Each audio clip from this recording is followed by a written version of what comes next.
Opa, tudo bom? Professor Ademir Santos, seja muito bem-vindo ao nosso canal Trânsito na Prática. E hoje eu vou conversar com você um pouquinho sobre os órgãos executivos de trânsito do município. E aí veja que informação interessante. O nosso Código de Trânsito brasileiro, ele possui cerca de 400 condutas infracionais previstas nas infrações lá do artigo 162 até o 255 do CTB. É muita coisa, né? 400 condutas infracionais. Dessas 400 condutas infracionais, cerca de 2/3 delas são de competência dos municípios a fiscalização.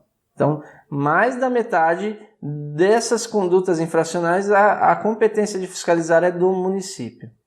E aí, olha, em contrapartida, de todos os municípios que nós temos no território nacional, apenas 1/3 está inserido realmente no Sistema Nacional de Trânsito. Ou seja, apenas 1/3 dos municípios de todo o Brasil possuem órgão de trânsito e estão exercendo as suas atividades previstas no Código de Trânsito.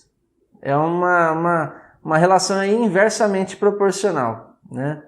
E isso, o vídeo de hoje, a dica de hoje, é algo até de utilidade pública, porque nós precisamos despertar as autoridades que deem o devido valor ao trânsito, que valorizem a segurança viária como ela deve ser realmente tratada, né? E para isso, então, eu tenho uma pouca experiência na fiscalização, tenho um pouco de experiência em alguns órgãos que passei, que visitei, enfim, amigos que atuam nessa área como agentes de trânsito, e eu pude perceber que em alguns municípios, principalmente os pequenos, a estrutura está muito debilitada, o efetivo é baixíssimo, e nesse sentido nós temos que dar a mão à palmatória e parabenizar esses agentes que estão trabalhando, dando todo o seu esforço, se comprometendo ao máximo para cumprir aquilo que realmente é necessário, com um efetivo que muitas vezes não chega nem à metade do que é realmente necessário. E digo isso porque já passei por cidades que por dia tinha 2 ou 3 agentes fiscalizando na cidade toda. Tudo bem que é uma cidade pequena, mas 2 ou 3 agentes por dia para fiscalizar a cidade inteira, né? Então essa é uma situação um tanto quanto delicada. E o tema do vídeo de hoje, a nossa dica de hoje, é justamente sobre essa situação de qual é a estrutura organizacional mínima que um órgão de trânsito municipal deve possuir. E aí eu te digo que essa situação é importante para você que atua com recursos também, e você vai entender o porquê assistindo esse vídeo. Quando nós falamos aí sobre municipalização de trânsito, integração dos órgãos dos municípios no Sistema Nacional de Trânsito, nós não podemos fugir de uma resolução que é a resolução 560 do CONTRAN. Essa resolução ela dispõe sobre a integração desses órgãos no Sistema Nacional de Trânsito, tá bom? E aí o artigo 2º, ele deixa claro que integram o Sistema Nacional de Trânsito os órgãos e entidades municipais que disponham de estrutura organizacional, sendo estas no mínimo. E aí nós temos aqui alguns critérios mínimos aí que o município deve possuir para poder manter esse órgão, para criar e manter ele de forma ativa lá no município, tá? Então o artigo 2º fala lá no inciso 1, setor de engenharia de tráfego, o setor de fiscalização e operação de trânsito, setor de educação de trânsito, um setor de coleta, controle e análise estatística de trânsito e junta administrativa de recurso de infração, tá? A JARI, ou JARI, como também é conhecida.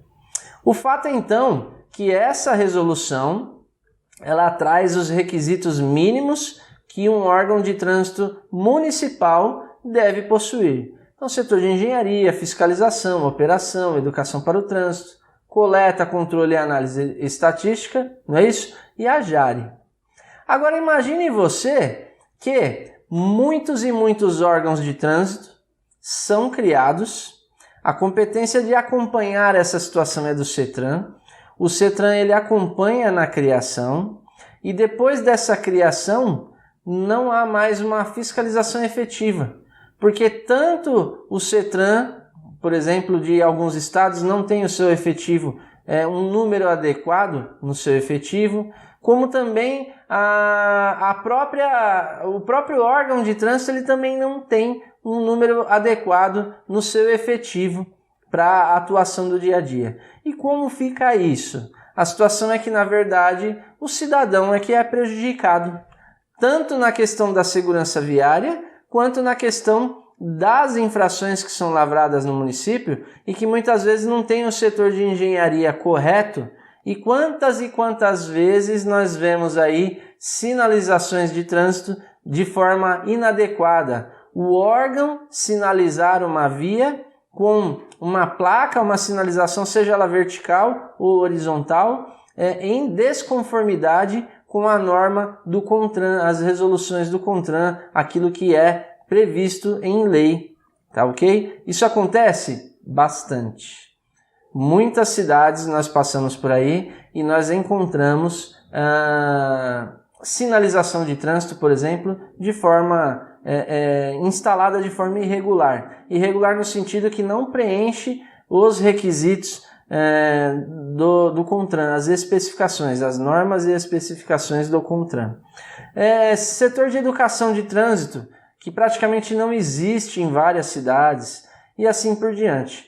E aí o que acontece na prática é que a autoridade de trânsito ela tem que deslocar o seu efetivo mínimo para fazer o básico, que é a operação de trânsito e a fiscalização de trânsito, ou seja, cuidar da fluidez dos veículos e a fiscalização, para educar de forma coercitiva.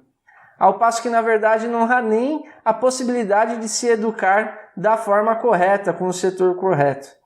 Então, essa é uma carência e que nós profissionais que atuamos na área, quando constatarmos esse tipo de coisa, nós temos o dever como cidadão de apresentar essas informações às autoridades para que elas adotem as suas medidas e resolvam, solucionem esse problema. E há base legal para isso, por quê?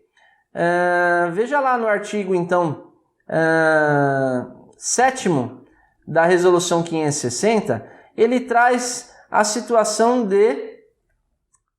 Deixa eu jogar aqui para você.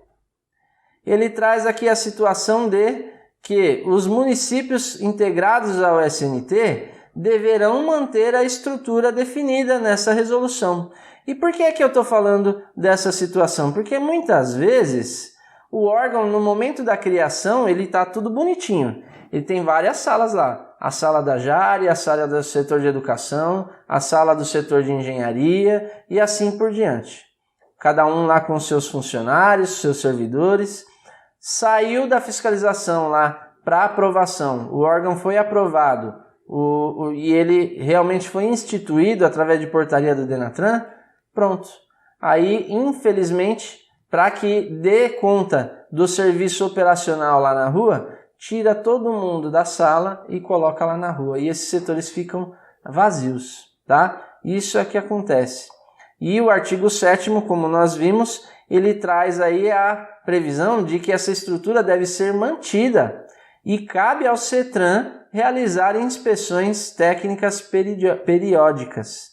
E nesse sentido, eu posso te dizer que, infelizmente, nem todos os conselhos, eu vou dizer a experiência que eu tenho no meu estado, aqui no estado de São Paulo, é triste de ver que o número de conselheiros e a forma com que a legislação é trazida no estado de São Paulo não dá a possibilidade deles realizarem essas vistorias, essas inspeções técnicas de forma que realmente seja tão eficaz, né? No período que eu passei como conselheiro, foram poucos meses aqui no estado de São Paulo, eu vi o próprio presidente do CETRAN, realizar esse tipo de vistoria e inspeção técnica em 1 ou 2 municípios. Mas é o suficiente? Não é o suficiente. São muitos municípios, são muitas cidades que devem ser vistoriadas. Então, as autoridades elas precisam se atentar quanto a isso. E aí eu volto a trazer um dos princípios que são muito importantes para a nossa situação como advogados, como defensores de trânsito, defensores do condutor. Por quê? O artigo 1º, parágrafo 3º do CTB, ele fala do princípio da responsabilização objetiva dos órgãos de trânsito. Então, os órgãos de trânsito respondem objetivamente por sua ação, omissão ou erro na execução do seu serviço. E aí imagine o seguinte, uma sinalização mal instalada, ou então uma educação de forma coercitiva, porque na verdade não há uma educação para o trânsito. Enfim, uma série de fatores que pode ser discutido levantado esse tema através dos nossos recursos.